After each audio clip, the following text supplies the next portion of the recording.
Hello and welcome to today's program, Real Talk on Schengen Story Media. My name is Vincent Ihesinulo, your host for today. With me in the studio today to look at issues on politics, social issues, sports, entertainment, and everything around the world is our special guest, a professional, a medical practitioner, entrepreneur, and businessman, everything rolled in one, Dr. Colin Uju. Dr. Colin, you're welcome today to the program. Thank you very much, Mr. Vincent. I'm happy to be with you today, and I hope we have a fruitful discussion. Thank you very much indeed. And again, we have Mr. MacGodwin, Iweajunwa, my producer for today. And Mr. Mark, you're welcome to the program. Thank you very much, Mr. Vincent. Good morning to the viewers. It's good to be here. Thank you. Thank you. And before we go ahead, let's do a quick rundown of major trending headlines from around the world. Let's start with England. Here we have the news from England that England has lifted quarantine for fully vaccinated travelers from France. What this means is that travelers from France can now access England after they have been vaccinated. And from Turkey, we have news from Turkey saying that Turkish power plant is at risk of being destroyed by wildfires. That's alarming if the Turkish power plants are under threat to be destroyed by wildfires. And from Ukraine, we see news that Ukraine steps up protection of Belarusian exiles after activist death. The death of the Belarusian activist has actually triggered up a lot of exile from Belarus going into Ukraine, and Ukraine is stepping up efforts to stop these people from accessing Ukraine. And this one might shock you, something on living. They said the bottled water, which we all take, is 3,500 times worse for the environment than tap water. Now that's alarming too, if they say that the bottled water is 3,500 times worse for the environment than tap water. I wonder how this happens. And that's it on sports. We look at the Olympics, which is actually trending today. They say Portugal's Picado wins triple jump gold. That's it on the news roundup from around the world. And I'll welcome you back to the studio where we'll look at trending issues. Let's start with health, the COVID-19 situation from the UK with Dr. Colin Uju. Dr. Colin, please bring us up to speed on the situation on COVID-19 from the UK. What's going on from that end? What new development has happened? Thank you, Mr. Vincent. As we all know, COVID pandemic has caused a real disruption to the lives of human beings all over the world. It is not the first time, and we think it will not also be the last. Pandemic is not new to us. In 1918, we had a Spanish flu ravage the world. Yet again in 1919, 2020, 2021 is doing the same. And these are all within the same crown viruses, that category. We have also learned, we have had first wave, second wave, third wave. First wave, we were taken unaware. Second wave, we started learning. By the third wave, we have gotten a grip of things. At the moment, specifically responding to your question, it is important to balance public health interventions and politics and economy. These three go together. And as such, we have scientific advisors giving advice to government. And part of it is that this virus is deadly and it is still causing harm. But at the same time, the economy is going down the drain and we need to bring it back up. And as such, and with the COVID-19 vaccination implementation going well around the world, the UK government has deemed it necessary to reduce the rigidness around travel. So number one is you can now go to France without really having the fear of when you return, you will have to be quarantined near the airport. It's a costly thing to do, really. And that has discouraged many people from traveling. UK has three categories. They have the green, they have the amber, and they have the red category. Green means you go in and you come back without being worried at all. Amber means that you go in, you come back, you have to quarantine in your own house for up to 10 days. And the red means when you come back, you have to stay in a hotel around the airport and quarantine there for a while before you reintegrate into the society. The government wanted to introduce what they call the amber clause. What it means is that if you jump from amber and things start getting worse, and you, rather than jumping into red, you jump into an amber clause, which means you come back, you quarantine in your house, and then you do tests, routine tests every day, it seems. In essence, what it means is that we are free in UK to go into France, into Germany, into some other European countries. But bear in mind, and I have to put this caveat, these other countries have their own rules. And one of those rules is that you have to test, I think, twice when you arrive France or Germany. And people need to bear that in mind.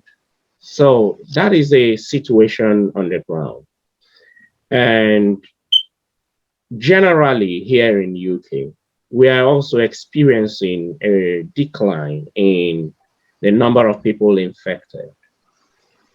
We're also seeing that there is the COVID vaccination is cutting the number of people vaccinated who are now hospitalized when you compare it to the first and second wave. And also, it is also reducing the number of people who eventually die.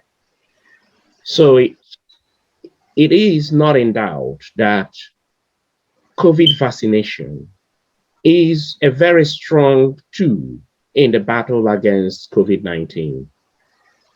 And I urge everybody to take up the vaccination, ignore all the fake news around, and believe in science.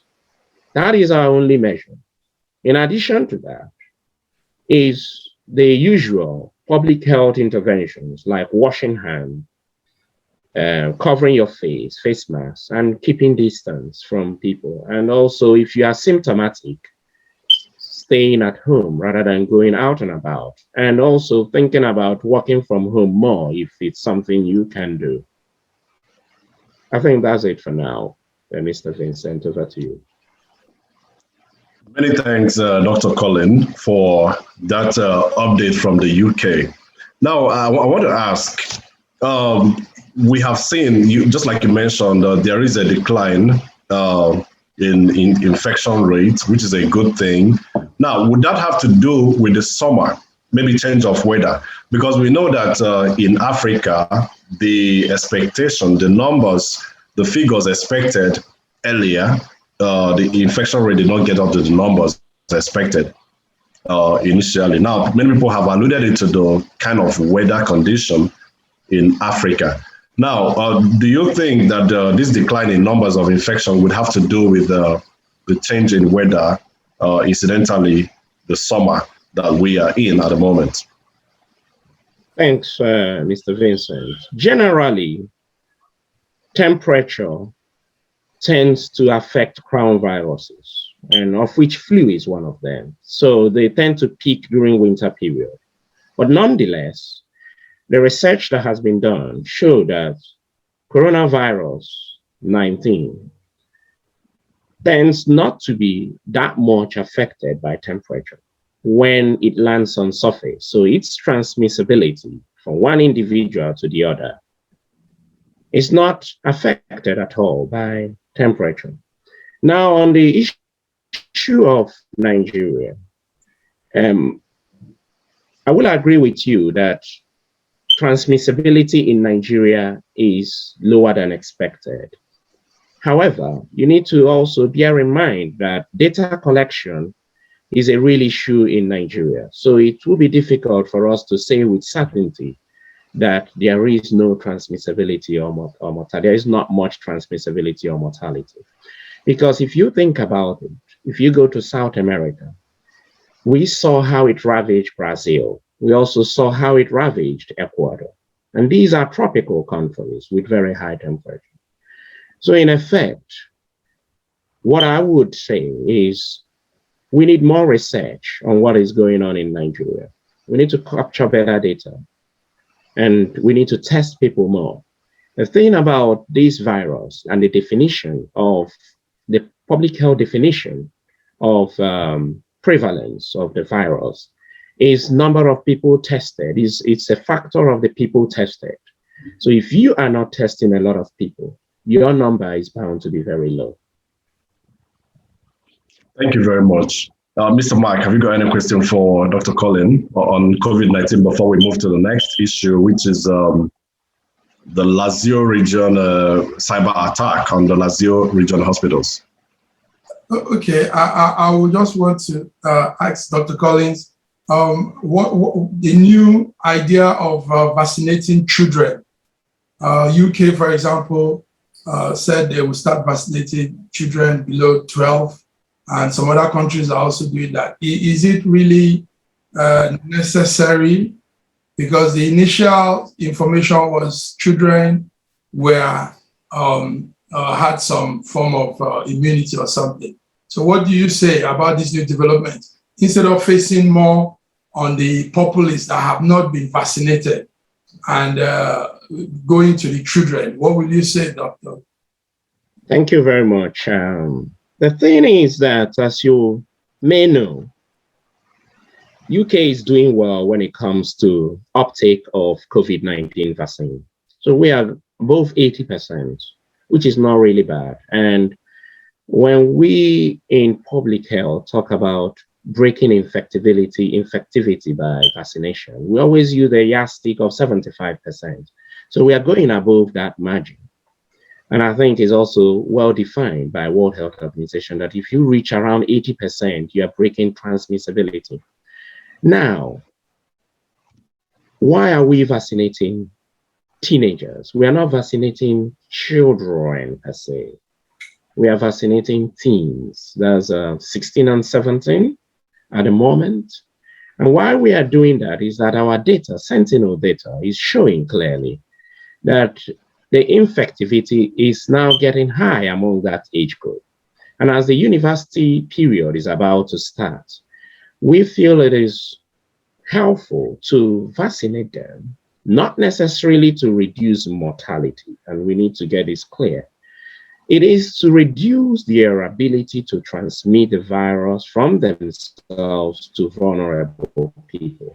And that is why we give children even the flu vaccine, not that our target is to reduce their mortality or their morbidity, but it is to reduce them acting as vectors, transferring it to those who are vulnerable in the society. So that is the idea behind that. I don't know whether that answers your question. Yeah, that's thank you, Doc. Thank you. Thank you so much, Dr. Colin. Now, in Italy, we got news of a cyber attack on the hospitals in the Lazio region of Italy.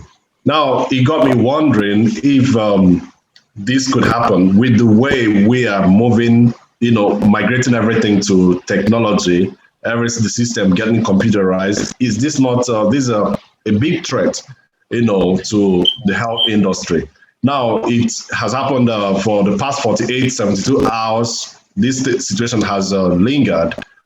Now, are there measures being taken by health managers, in case of incidents like this when it happens? Because it actually freezes everything, hospital data, patients' data in the hospital, activities of the hospital everywhere. are there measures taken by health practitioners, to check against these kind of occurrences? Thank you, Mr. Vincent. I'm not actually an IT specialist, but I've worked in an organization where this kind of thing has happened. And what they call it is, they call it ransomwares. Ransomwares, what are they really? From my own understanding from a novice point of view, is that there are criminal elements all over the world, regrettably, who go about trying to hack into systems of organizations. They find out loopholes how to go in, and they seized operations of the IT operations of these institutions. And when they do so, they hold on to it and then request through their agents for these organizations or governments to pay them money so that they will release it back. They release it back and tell you how they got in so that you can then protect yourself better. So now, what impact is that having? As you well know, many organizations are going paperless or paper-light, and we are doing that in order to protect the environment, because the more paper, more trees are cut down. That's just what it means. And as such, the networking between departments in the hospital rely on these IT systems working effectively, either linking up from A&E to the lab or from the wards to A&E or to the lab. It's all dependent on this IT system. And here we have in Italy a system hacked up. Definitely is going to affect operations, not just affecting operations. It's going to delay time of intervention. It's going to also affect confidentiality, data management and confidentiality, because these can be stolen and be sold to criminals down the line. So it is a terrible thing, and more can be done. And many organizations have tried to strengthen their IT system to prevent this kind of hacking, Trojan, malwares, ransomwares, and all that from happening. So it's about investment. If it is a government-owned hospital, they need to give more money towards investing into IT security systems. And some hospitals and organizations have managed to weather the storm. But we are in trying times when criminality is now seen as a profession, as an end. And as such, the more we try to prevent them, the more they are doing their best to evade all our measures. So it is a trying time. Thank you. Yes, and Thank you so much. let me also add that. Okay, you have a question, okay? Yes, it's to add to what he's saying. Dr. Obviously giving us the facts. The attack on the facility in Lazio, yes, like Doctor said, it's we call it a ransom ware, and it's targeted to scatter appointments and make people probably that have taking the numbers for the vaccination to, they just scattered that database of patients that would have been vaccinated. Now that will be the next. This will be where government institutions, health institutions, and even government scientific departments will have to look into, because this will be happening more now. Like Doctor is saying, attention is more now on the medical field. So, and the bad guys, we can't do without the bad guys. They are all over. The bad guys now know that where they could attack now is on that center of endeavor. So this morning, the Italian government said they are bringing up a new data arrangement, and it will be connected directly to the federal database. That's to make sure it's really protected. But you see, this is coming late because when these guys penetrate one unit, they can have access to all the units. Yes, with my understanding of computer technology, we know that once they strike one unit, they get into all corners. Similar thing they did with the election in America. So it's a serious thing for Italy. They have to really look into this. And it's not only about scattering and changing numbers, people going in for vaccination and all that. It's also they are going to be able to take their data and take also accounts, people's financial accounts, companies' account, and a lot of terrible things might go on. And sadly, I must say this, Italians don't have very good computer brain. You know, they are not that efficient like Russians, Romanians, and some of these very wicked-minded scientists. So it's a big problem for them. I had something will be done maybe before tomorrow because all the data has been scattered and destroyed. Now people have to take fresh appointments and all that, and it's a problem. So thank you very much, Doctor. Doctor said it all. Thank you. Thank you, Doc. Thank you, Doc, and thank you, Mark, for that those great insights into the situation. And that reminds me that when we think about home, our home country, Nigeria, this is actually going to be a strong disincentive for them to, make a move towards developing our health system.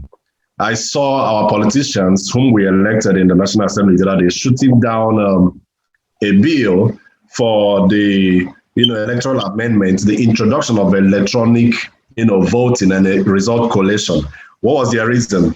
They said there was poor network coverage in their areas, which of course might not be true. Now, if you ask them, you see that a lot of big politicians, including our President Muhammadu Buhari, patronizes foreign hospitals over local hospitals. Ever since he came in, he promised to, lead from the front, fix the hospitals. He's not been able to fix not even a single hospital in Aso Rock, in Abuja. Even if he fixed one and called it a presidential hospital, equipped it to global standards so that he could patronize the hospital instead of embarking on medical tourism all the time. Again, Tinubu, we heard about Bola Tinubu, a leader of APC, founder and leader of the ruling party in Nigeria, is also on medical tourism, away from the country. While, developed countries are talking about IT, data hack, this means that all their systems have been, computerized. We are still talking about fixing a particular hospital, which will be able to take care of minor ailments in Nigeria. Now, Doc, let me bring this to you. What do you make of the continued patronage of foreign hospitals by our leaders, people whom we entrust the leadership powers in Nigeria? Thanks, Vincent. That's an interesting question. Let me start responding to it by stating that we judge a political party by their manifesto. And I remember vividly that the manifesto of APC is basically to ensure that medical tourism comes to an end and that the funds for medical tourism can be used for development of our healthcare sector. Now, playing the devil's advocate, I have to state that there are specialist interventions that may not be available in a country. And as such, we need to fly somebody to another country where they have such facilities to intervene. And if that is the case, then I don't have any objection. Well, as we know that many of the politicians in Nigeria travel for minor ailments. And that you keep asking, why is it that they cannot fund our health institution very well? I remember December 2020, I traveled to Nigeria and I visited a friend admitted in UNTH, University of Nigeria Teaching Hospital. And the day I arrived, Enugu, yes. The day I arrived, there was even no electricity supply to the hospital.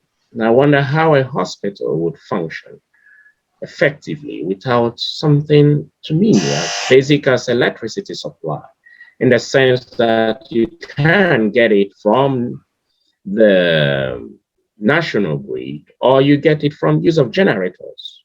So why is everywhere dark? And this was a cardiology department that I went to. So imagine how ineffective their intervention would be, albeit or well-intended.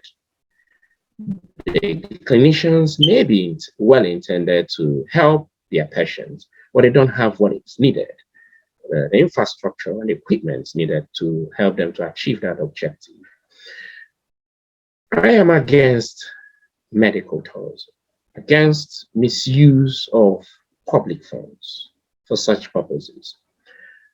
But nonetheless, if you go to the Nigerian constitution, you will see it is well captured in it that former heads of state are entitled to be treated anywhere in the world.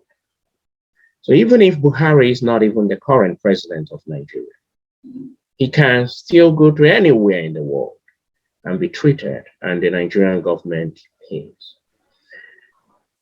I would urge the government to do far more in creating super health centers, super health tertiary institutions that deal with advanced ailments, specialized diseases. Here in UK, we call it specialized commissioning. I will also urge the government to do far more in strengthening the local government so that the local government can effectively form primary care health centers. Because if you prevent diseases from the outset, then you prevent it from deteriorating into something that requires tertiary intervention. So we need to hold it at both ends. At the moment, Nigeria is not putting in a lot. There is World Health Definition Agreement on a percentage of your GDP that goes into the health sector. Nigeria is not even meeting that obligation. Coupled with the effect of corruption at all levels, I'm not even talking about the federal level alone. Even CMDs, chief medical directors, are there siphoning funds and not putting in all that is even allocated to the hospital into the best use of that hospital. So it is a complex issue, and I believe that it is time we borrow a leaf from Rwanda. Rwanda is an African country. They went through genocide, war. They learned lessons, and at the moment, they are doing well, and they are doing far better than even the West. So let me leave it at this. Oh, okay. Thank you so much, Dr. Colin. I think at this point, we'll have to go on a quick break. And when we return, we'll conclude that thought on Rwanda and its, the way it rebounded from a genocidal war to a country of repute in Africa. Stay tuned. Thank you. Schengen Story magazine is an African international bi-monthly magazine based in Milan, Italy, and founded in 2016. The publication focuses on personalities, fashion, style, entrepreneurship, and culture for Africans. Though articles on food, movies, fitness, music, travel, sports, technology, and books are also featured. Our lives full of best stories. A lot can happen in a month. Expand your mind, change your world. Get Schengen Story magazine's full editions. Celebrating Africans make an impact. Read better, the inside story. Your fashion magazine for a better lifestyle. Inspiring stories for you. Your monthly dose of entertainment. A better mind keeping you updated. Hashtag Schengen Story magazine. Get Schengen Story magazine full editions. Okay, you're welcome back to Real Talk on Schengen Story Media. I'm still your host, Vincent Ihesinulo, and with me, doing justice to this global issues on politics, sports, entertainment, and all that is Dr. Colin Uju, a UK-based medical practitioner, entrepreneur, politician, and everything gold in one. And Mr. MacGodwin, Iweajunwa, the producer and director of Schengen Story Media. Now, let me back to you, Dr. Colin. You were making an interesting comparison to Rwanda as a country of a model country now in Africa that rebounded from a genocidal war to a country of repute. Could you go ahead and conclude your thoughts?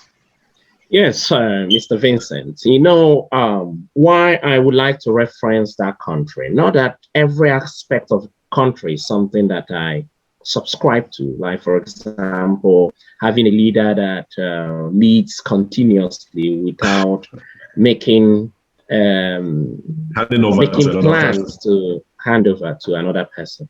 But nonetheless, let's keep that aside. I think he is well intended. What he is doing is to learn lessons.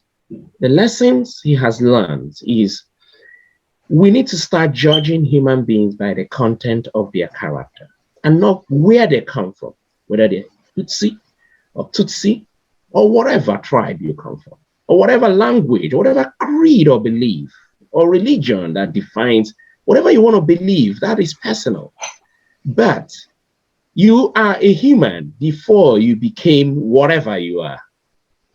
So that is the thing we need to, he brought back.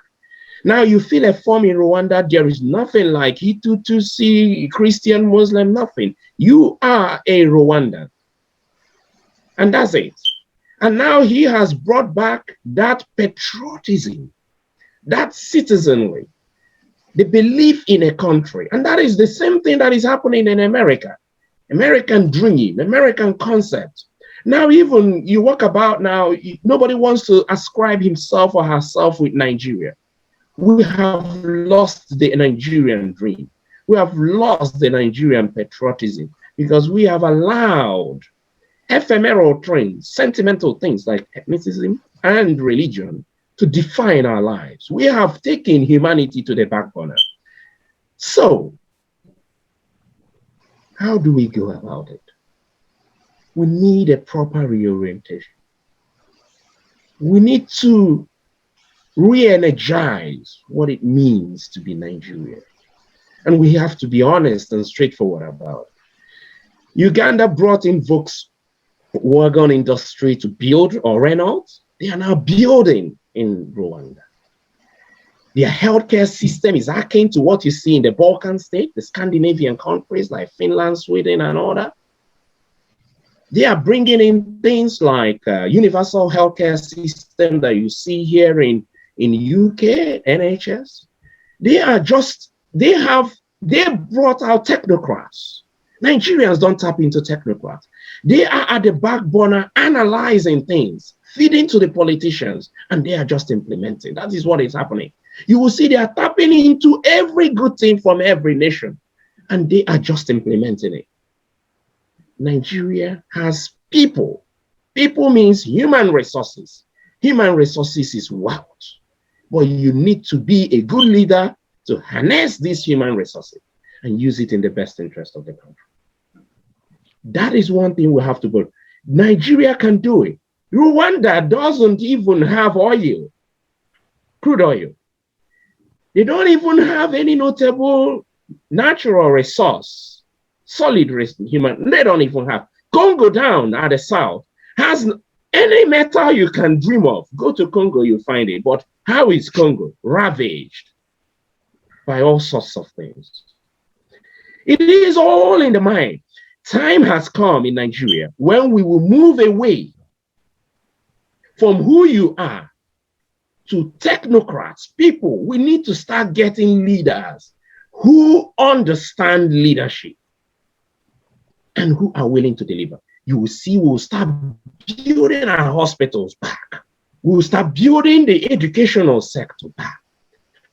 We will start the agricultural revolution program. We will start all these infrastructure. Let me tell you, do you know that there is a national grid that passed my village somewhere in Ngopala? When you throw metal on that national grid, you see a spark, which tells you there is electricity too, because they compensated some part of the village for them to move away.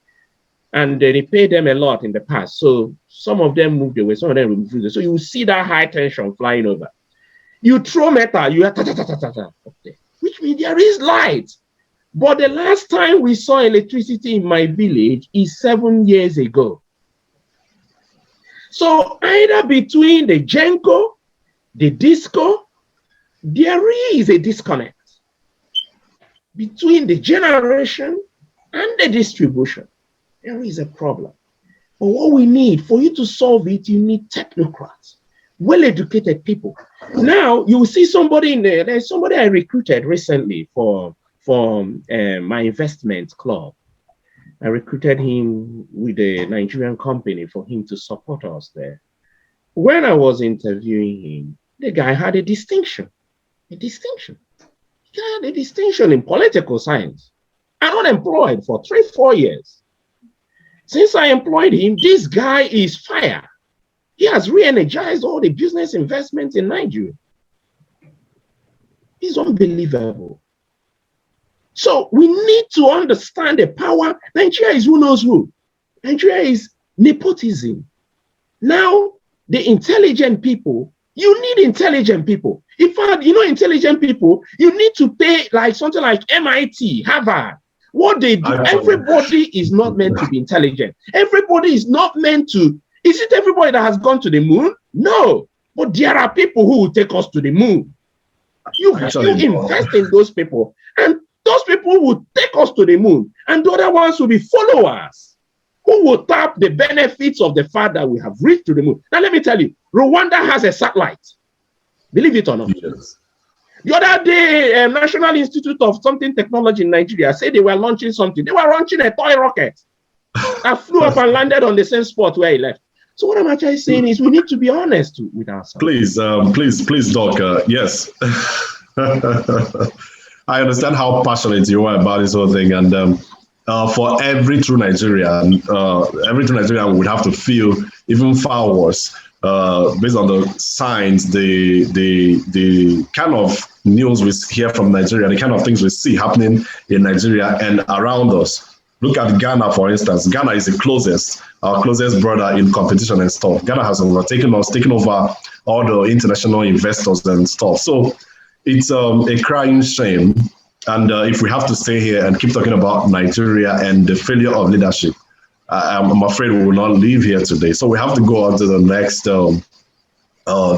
issue on our list, which is, well, blues from the Nigeria too. But in this case, this one has been trending for quite some time. One of Nigeria's super cops in quote now, because this guy is supposed to be, he was the commander of the intelligence response team in Nigeria, Abba Kyari, and he's been indicted by the FBI. He was indicted in a 69-page report, painstakingly written. They have conducted their research. That was during the investigation of hush puppy Ramon Abbas, who was arrested in Dubai. And they found out that Abba Kyari, Nigeria's top cop, who has led different onslaughts against criminals in Nigeria, is found to be his accomplice. Now, thankfully, surprisingly anyway, because we didn't expect to see any such thing in Nigeria, he has been suspended by the Police Service Commission, and he's been placed on suspension, and a panel set up to review the FBI report to see whether he will be, extradited to the US for trial or not. Now, Doc, you have seen this whole thing play out right before our eyes. We have seen this guy make, different denials on his social media posts. He has denied, he has edited it 12 times. What do you think? Do you think this guy would be, extradited to the US for trial, or is he going to be handled the Nigerian way that we've always known? Thank you, Mr. Vincent. As you well know, this is a criminal issue and one that is undergoing investigation. So in order not to tarnish the investigation that is ongoing, I may not be so much opinionated on the matter. And in addition, I'm not an expert in security matters. But nonetheless, whatever I have to say now is what I think about what is going on generally. Okay. So number one is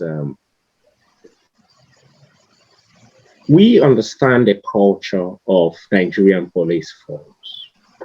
It is a police force that is centered quite a lot on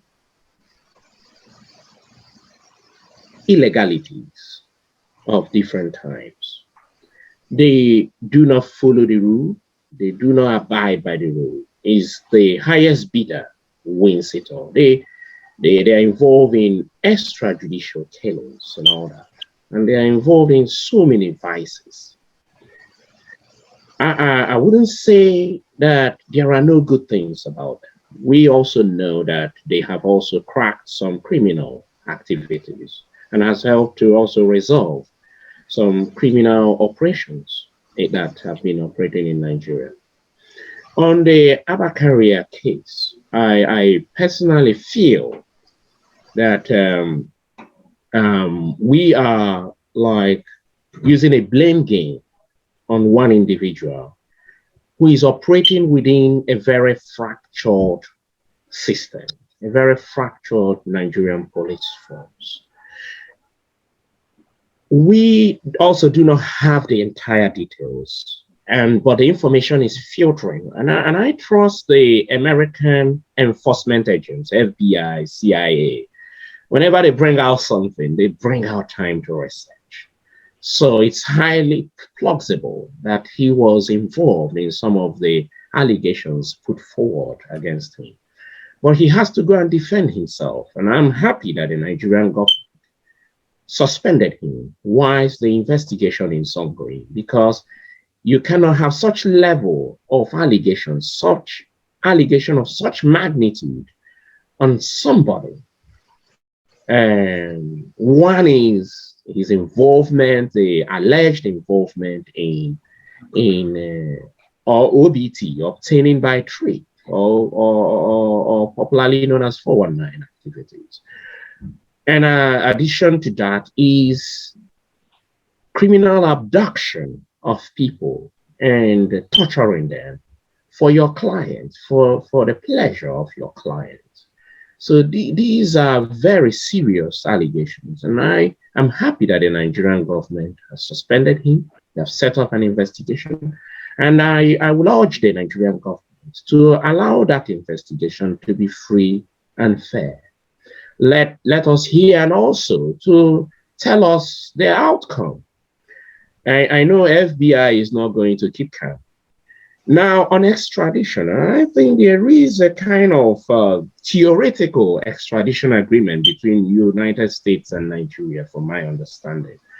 But never has it been recorded of anybody being extradited to Nigeria. You may try to verify this, especially a top Nigerian enforcement agent or politician or official. I don't think it has ever happened. So, but we will remain positive and hope that justice prevails. Justice is in everybody's best interest.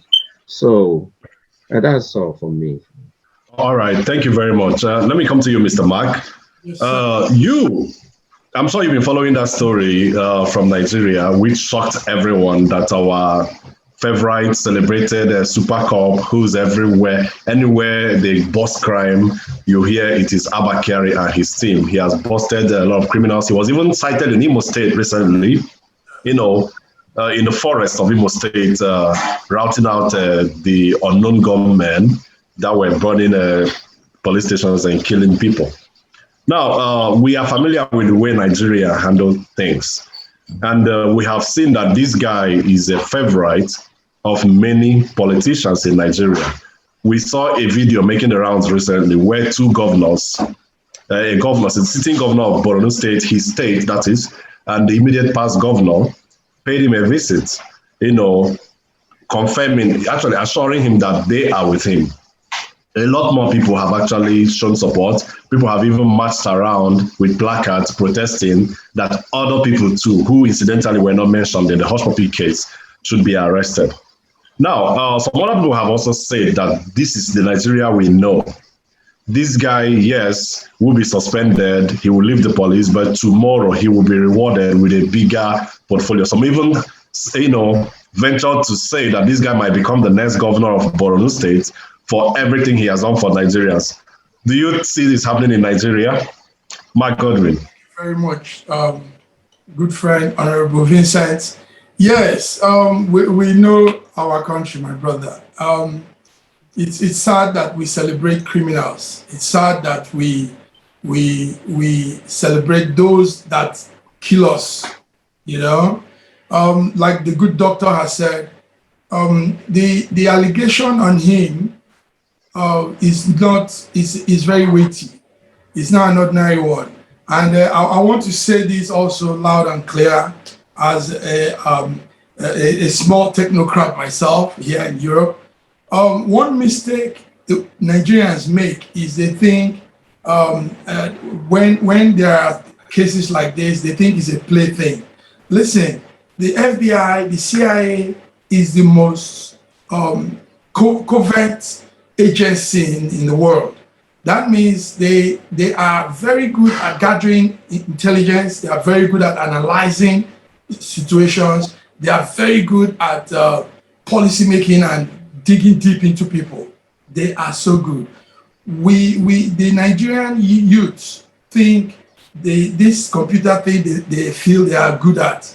They think it's a surface thing. When they do this, they are Yahoo, like they say, the scams and everything. They see themselves as being very smart. Meanwhile, everything they do on the computer, even when it's deleted, even when it's removed, they thought they've removed it, this FBI, CIA has access with all the digital footprints. Yes, for every exactly. What we call cookies. There are catches, there are all these things. And they brought this whole thing out. You see, the FBI, CIA, the American intelligence don't pick on somebody if they are not grounded in their information, because they understand what human rights is. They understand that if you infringe on a human right, that's big trouble for them. So they take their time to make sure when they go for a target, they get it right and it's well. So Abba Kyari denying and all these stories going around is just funny. America can't be joking with that investigation. They've done their research. They have everything. In fact, they've not even brought out the more stronger evidence, because they are just watching what will happen. The little one of the tape and the conversation between Hush Puppy and Abba Kyari on that boy they said he should arrest and all that, that's little. These people have all the intelligence, all the data on Abba Kyari. And when it's time, they will bring it out and show him. So our country celebrates the wrong thing. We are fooled by the idea that when you pretend to be something you're not, then you're like a hero to everybody. The man might be dodging, Buhari might be hiding him, but at the end of it all, since he's wanted in America, they will come and get him. It will get to a stage where they probably might just have to penetrate and get him because he has a case to answer. They didn't just do small time scamming. Hush Puppy was doing big time scamming where it concerns America. It's not what people are saying. Where it concerns America is some funds for organizations inside America. You see, the territorial location of those companies matter. So since they are inside America and you have stolen their fund, they will come for you. So it's a pity that we are taking it lightly. It's a shame that this has come to us, and doctor is trying to be calm on this issue. But I will say loud and clear: it's a shame that this so-called good cop has brought himself to this level, and because this shows that there are many more like him, hidden and pretending to be something heroes. Meanwhile, they are doing all kinds of absolutely dirty things on the ground. So yes, sir, that's my take. That's my take. He needs to just surrender. He needs to give up all these excuses. He needs to stop all the emotions. People need to even stop all these sentiments and all these things they are doing and let him go in, because he has a case to answer. When he gets there, then he should prove himself right. He should prove that it's not him. But obviously he cannot, because they have strong evidence. I tell you, when they bring out evidence against Abba Kyari, Nigerians will be shocked. They've not shown anything yet. Already we're shocked indeed. Thank you very much, Mr. Mark. The ones we saw already actually shocked us. We're still, shivering from the shock that the 69-page document that indicted Abba Kyari, gave us. Now, I also want to believe with you that Abba Kyari would be moved to the US to face his trials. But then, seeing that the government of Nigeria is following due process, now they've suspended him, set up a panel, after which I'm sure they will take him to the Nigerian court to try him based on the evidence provided by the FBI and the Nigerian police to see if he is guilty and then worthy of extradition to the US. But looking at the other side, this same federal government of Nigeria abducted a British citizen from another country, Kenya, and brought him home for continuation of trial. Now, Dr. Colin, does that not smack of hypocrisy at a high level if the Nigerian government is doing this? As you're talking about the repatriation of Nnamdi Kanu, is that? Nnamdi Kanu from Kenya, yes. I don't have the full details though, but I believe that there must be an agreement between the Kenyan government and Nigeria. Remember, if Nnamdi Kanu were here in UK, he would have passed before. It's been a while Nigeria requested for him to come back and continue his trial. And I think they must have filed something with Interpol. Before UK extradites anybody, you have to go to what we call extradition trial. And it takes a long time. It can last for years, really. But here he was arrested in Kenya. And as you well know, Kenya is an African country. So they have all sorts of methods in which they can move anybody they arrested to. I'm sorry. Let me correct something there. The Attorney General of Nigeria actually said it was an extraordinary rendition, meaning that it wasn't really an arrest, and the Kenyan government has also washed their hands of the case, saying they are not aware of any sort of arrests. Kanu's lawyer has come out to say that his principal was abducted forcefully, kidnapped by hooded people, and brought home to the Nigerian government. Nigeria has not come out to deny that. And you know that when you don't deny anything, it means you have silence, in this case, would mean consent to what the lawyer said, that he was abducted. They have not denied it. So we are actually relying on the fact that he was abducted. So what will happen is the legal team of Nnamdi Kanu needs to then file a case in court, in the same court, on the grounds about the illegality of his being repatriated to Nigeria. And also they have to file other cases as well. But on the Nnamdi Kanu case generally, I hope the Nigerian government allows a free and fair trial, because he was supposed to be in court.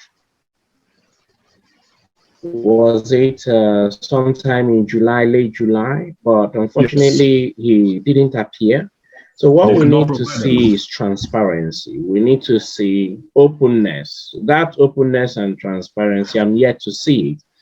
But nonetheless, I know full well that some of his, he may have a well-intended approach, secessionist agenda, but his rhetorics is what I am far more against, okay? Because the Southeastern environment has become so toxic as a result of these rhetorics. Even me, myself, if you are an influential figure, you start becoming an influential figure, you need to start watching what comes out from your mouth. And that is having the diplomatic mind. And why do you have a diplomatic mind? It's just like where I come from, many of them adore me quite a lot. If I open my mouth and say, go and do something to somebody, don't be surprised if follower is going to do it, even if I do not intend for anybody to do that. So I would urge him, moving forward on his right, he has a right to self-determination, to request for self-determination, to do it in a more civilized approach. Thank you, Dr. Colin. To you now, Mr. Mark, on this issue, let's look at the methods of Abba Kyari while he reigned as commander IRT OC SARS in Lagos. Many of his victims have come out to, accuse him of using high-handed techniques in extracting the truth from, suspects under his detention. Most prominent among them is Evans, the notorious kidnapper, who was said to have kidnapped a whole lot of people, a billionaire kidnapper in Nigeria, who is now alleging that Abba Kyari actually forced him to speak the truth. Now, do you think there is some element of truth in what some of these victims are saying, considering that Abba Kyari himself had admitted to arresting a suspect, detaining him only before investigation, only to realize that this guy was innocent and he had to release the guy on health grounds, meaning that the guy was actually innocent of whatever allegation, was given to him. Do you think the people accusing him have a point in what they are saying? Mr. Mark. Thank you very much, sir. Well, when a thief is caught, you could ascribe so many other crimes to that thief, because we don't know how. But I want to say something about the other question you asked, the great doctor. Okay.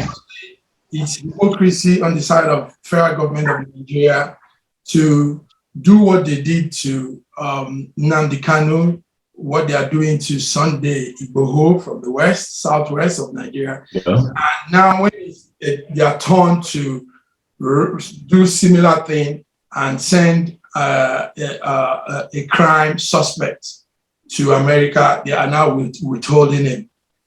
That is pure. That is wrong. That is totally wrong on the side of the Nigerian government. They say do what you've done to Paul. I mean, there's a phrase they say. What is good for the goose is also good for the gander. Thank you. That's just a word. So you have done similar thing to all these people. Now do similar thing to your own person too, so that it's balanced. So that's my take on that. Now to this question, well, the man has been a cop. He portrayed to be a great guy. I followed some of his deeds, some of his works, and really he looked like he was working well.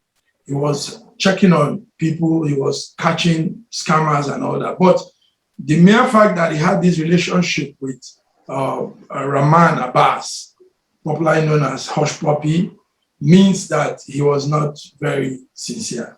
He was not a true, dutiful super cop like he claimed, because everybody knows what Hush Puppy does. Everybody knows. It's not hidden. All Nigerian knows that Hush Puppy is a scammer. So having any contact with him when we all know, it's everybody knows. We don't need America to tell us about hush puppy. What we didn't know was him, Abba. So everybody knows hush puppy is a scammer. Everybody knows what he does. And now a super cop of that nature, having that close tie with such a person, that is wrong. He's not even having close ties to arrest him or to investigate him. He's having a friendly, brotherly relationship. So that means that kind of person could be doing any other thing again. He could have so many things under his sleeves. He could, Evans has come out with his own now. The other young man also said his own. And even though we know they are all, for now, they're all alleged statements, but who knows what more. So anything could go wrong, Honorable Vincent. Anything could go wrong in this whole situation. Thank you. Many thanks, Mr. Mike. I'm sorry, Mr. Vincent, and thanks, Mike. Okay, you want to chip in something? Yeah, I want to chip in something. Yes. Okay, go ahead, please. Thanks, Mark, for the brilliant perspective to the point of discussion. But another thing also, I want to focus on the secessionist agenda generally, globally. And one thing I know full well is that many governments would be the last to release a portion of their land for anybody. And there are two approaches. Approach could be violent, violence with civil disobedience, or it could be peace. And at this age and time, I think we need to also make sure that we are following the right approach, because when you follow the violent and all that, you need to have the right ammunition and order to protect yourself, unless you could be completely annihilated. So the peaceful approach, we can see what happened in Catalonia, which is part of Spain. The leaders of Catalonia were arrested. They were tried. They were none of them. I think one of them went out and later came back or something like that. But they were tried. They were jailed and probably given amnesty or something. They are all out now again, and they are still agitating. So that is creating the popularity that is needed, the critical mass for action being created by such a thing. So what we need to see from the likes of Sunday Igboho, Nnamdi Kanu, is that civility that gets a buy-in. Because bear in mind, even if you finally create Biafra or create Arewa Republic, you're going to lead a country. You're going to have dissidents. You're going to have people who will object to you. And you have to show that you are civilized in order to be able to manage that kind of thing when it arises. So my problem is the approach. It means like this caught something, he needs to go there and defend himself, right? And all these round and round. So some of us who are educationalists and, we find a fault in that approach. If police knocks on my door, I just follow them. I don't fight police. I go there and I explain myself, and I'm exonerated. I am innocent. So that's how when the police comes busting into your apartment, shooting, killing everyone in sight, just to apprehend you for sharing your opinion, how would you react to that? What I have to mention here is you are a freedom fighter. A freedom fighter that is not ready to lay down his lives for his friend needs to review whether he is truly a freedom fighter. That is the truth. Nobody stopped you. You would have been here in UK doing job and all that. You are a freedom fighter. And you are a freedom fighter. That's what you said you are. And part of it is that it will not all be close. Okay. It will not all be close. Yes. That's all right. Thank you very much, Dr. Colin. I'm sure we are going, that would have taken us to a different level, a different topic, which I'm sure we're going to treat exhaustively on a subsequent edition. But on Abakari's case is like a Pandora's box. You know, things keep coming out of it and endlessly. And we have to drop that now and maybe watch as events unfold on Abakari. And maybe from there, we'll take it up as it unfolds. Dear viewer, if you're just joining us, this is Real Talk on Schengen Story Media with two gentlemen in the studio with us doing justice to global issues on politics, sports, entertainment. And I have Dr. Colin Uju, a UK-based professional, and MacGodwin, Iweajunwa in Italy, airing their thoughts on this. Now, we don't have much time to go, and before we go, we have to look at sports, in this case, the Olympics. A lot of blues have been coming out from there, and we Nigerians, we have to, talk about the aspect that concerns us, looking from Nigerian perspective. And we see how the Nigerian team has fared so far. It's been an abysmal shame, while some of them perform well, representing the nation at the best of their abilities. But we have seen a part of the Nigerian Olympic team disqualified, for sundry reasons. We've also heard about scandals of Samsung phones donated by the sponsors of Olympic to the Nigerian Olympic team that eventually did not get to the, end users or end beneficiaries. Dr. Colin, what have you got to say about this abysmal outing of the Nigerian team at the Olympics? Thank you, Mr. Vincent. I think it's appalling and shameful. Nonetheless, I would like to start from a positive note. And I think we now have a medal. It's on Nigeria, a bronze medal. I don't know whether we have added more to that. Yes. And I have to thank the athletes for the bravery and for making Nigeria proud. Now, on the management aspect of it, and it still ties into the very conundrum that Nigeria finds itself. And the people depriving these athletes of the necessary. I heard one was washing jersey 10 times, and I think that's the picture being shown there. Yes, and, sorry, I don't know. What's his name? Chuks Enekwechi. It's our short put champion. Yes, it's appalling. And I think more you might be surprised that whoever that took them to that sporting event, Olympics, may be staying in a 10-star hotel in Japan. And here treating the key athletes that are meant to bring back the medal in a shambolic way. It's a broader issue, and I think we might need to leave the discussion on the broken Nigeria on another edition of this interview. I can see the video of him washing it. It's awful, really. Then I heard that is it Puma that has pulled out their contract. I heard about the drug issues. Some of our athletes being involved in drugs, and so on and so forth. I think we need that kind of culture needs to change. And I heard that many of them don't even have the right facilities back home to prepare them adequately for some of these events. So whatever they're achieving is as a result of natural talent, not as a result of government support or the sporting minister's support. So, and that's Puma pulling out, officially terminating sponsoring and licensing agreement. It is something that needs to improve. And I keep saying it, and I would continue to say it, Mr. Vincent.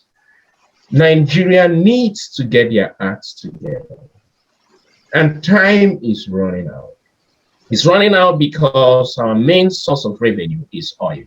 And oil is now gradually not being fashioned. Now going out of fashion, So we need to look at the United Arab Emirates and some of these Gulf states. they're already preparing themselves for that time, which is coming. So we need to stop all these and try and be a bit more serious. But once again, before I end, let me thank these athletes for mustering the courage to come and represent our country, irrespective of the challenges and the difficulties they may have faced. I give them kudos, and they are my hero as well. Thank you. Thank you very much, Dr. Colin. You're a very patriotic Nigerian for remembering these guys who are out there, toiling for the nation. Mr. Mark, I'm coming to you now. So most of these guys, most of these are our Olympians out there competing. Some of them are actually outside the country in the US, UK, and in other nations, doing well for themselves, but they had to come home to represent their home country, Nigeria, and they are being treated this way. Now, what do you think is at the root of this whole mismanagement of the Nigerian, Olympic team? Thank you very much, Doctor. I call you Dr. Vincent. That's a doctor. Honorary. That's so. The great doctor is also there, the house doctor. So, it's like he said, it's very appalling. But these athletes, these Nigerian athletes, have shown what it means to be patriotic. In the midst of this shambles from the administrators, imagine the Minister of Sport. The minister went with them, enjoyed some small, beautiful things there. And when he saw how complex and how situations were turning out, he ran out. He's no more there. As at last night, he left them. But these young men and women are still putting their hearts into what they do. So far, we have 4 medals, 4, 2 bronze, one silver, 1 gold, and I think 1 gold. So we have 4, and that's very impressive. In fact, on the ladder, we are in Africa. I think we are one of the highest. So it shows how young Nigerians are ready to put their heart into anything to make a wonderful, to give our country a good image. But we are still caught up in this web of bad administrators, bad leadership, like Doctor said, bad people carrying us along because they have that old mentality of doing things. Can you imagine the young man washing a jersey? Normally, jerseys are for one day because you don't recycle it. You don't use it twice. Throw it away even. It's not something that is, you can produce. You fling it to your fans. It doesn't get back to your wardrobe anymore. They throw it to the fans, and the fan uses it as a souvenir. Now, it has become somebody, and the man is winning for us. He's washing a jersey. Can you imagine? Can you beat that? So it's a shame. It's appalling. It's appalling. It's a shame on Nigerian government. The endorsements are, the companies are pulling out their endorsements because they just have to.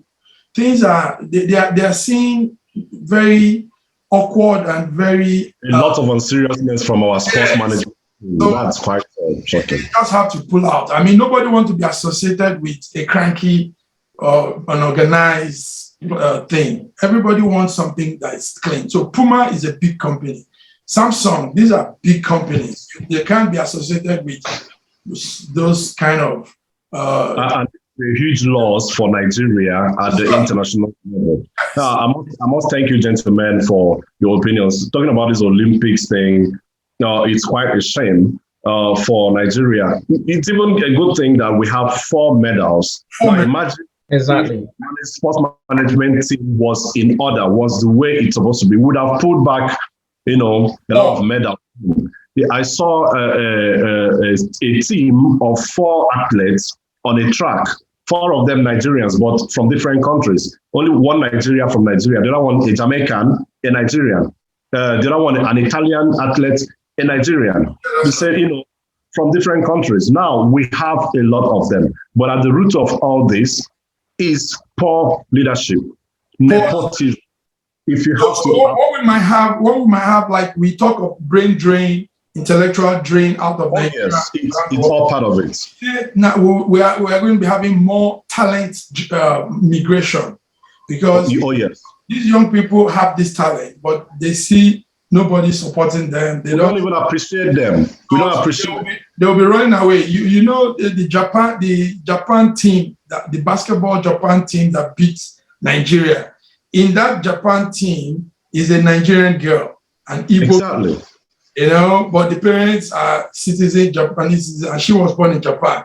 Now, if Nigerian Sports Academy was well arranged, that girl could come back and say, could have been playing for Nigeria. I represent Nigeria, but she stood with her Japanese team and played against her parental country. And she was one of the hard blockers. She was stopping our girls. She was doing everything. She really went hard against them.